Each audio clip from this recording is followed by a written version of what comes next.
بسم اللہ الرحمن الرحیم۔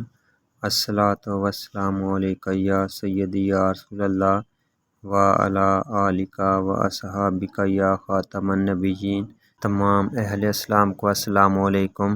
میرے عزیزو، اللہ تعالیٰ کی عبادت کے بعد سب سے بڑا درجہ نبی کریم صلی اللہ علیہ وآلہ وسلم کی بارگاہ میں درود و سلام پڑھنا ہے۔ جو شخص جتنا زیادہ آپ صلی اللہ علیہ وآلہ وسلم پر درود و سلام پڑھتا ہے، اس شخص کا اتنا ہی ایمان پختہ ہو جاتا ہے۔ میرے عزیزو، جو لوگ نبی کریم صلی اللہ علیہ وآلہ وسلم کی بارگاہ میں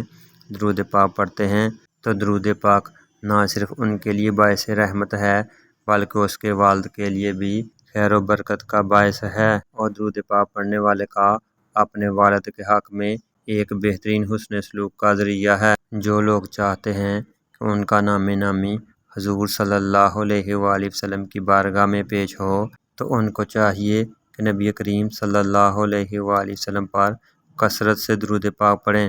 کیونکہ کثرت سے پڑھا گیا درود پاک اس شخص کے لیے اور اس کے والد کے لیے ایک بہت بڑا اجر کا ذریعہ ہے، کیونکہ جو شخص آپ صلی اللہ علیہ وآلہ وسلم پر درود و سلام پڑھتا ہے تو اس درود و سلام پڑھنے والے کا نام اس کے والد کے نام کے ساتھ پیش کیا جاتا ہے۔ علامہ محمد امین رحمۃ اللہ علیہ فرماتے ہیں،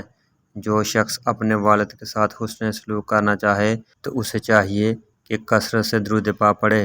کیونکہ درود پاک پڑھنے سے وہ نبی کریم صلی اللہ علیہ وآلہ وسلم کے سامنے اپنے والد کے ذکر خیر کا سبب بنے گا۔ حضرت سیدنا ابو بکر صدیق رضی اللہ تعالیٰ عنہ فرماتے ہیں کہ نبی کریم صلی اللہ علیہ وآلہ وسلم نے ارشاد فرمایا،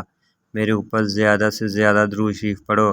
کیونکہ میری قبر کے پاس اللہ تعالیٰ نے ایک فرشتہ کی ڈیوٹی لگائی ہے کہ جب بھی کوئی میرا امتی میرے اوپر درود پاک بھیجتا ہے، وہ فرشتہ کہتا ہے، اے محمد صلی اللہ علیہ وآلہ وسلم، فلاں بن فلاں نے ابھی آپ صلی اللہ علیہ وآلہ وسلم پر درود پاک بھیجا ہے۔ میرے عزیزو، درود پاک کا پڑھنا نہ صرف بندے کے اپنے حق میں خیر و برکت کا ذریعہ ہے بلکہ اپنے والد کے لیے بھی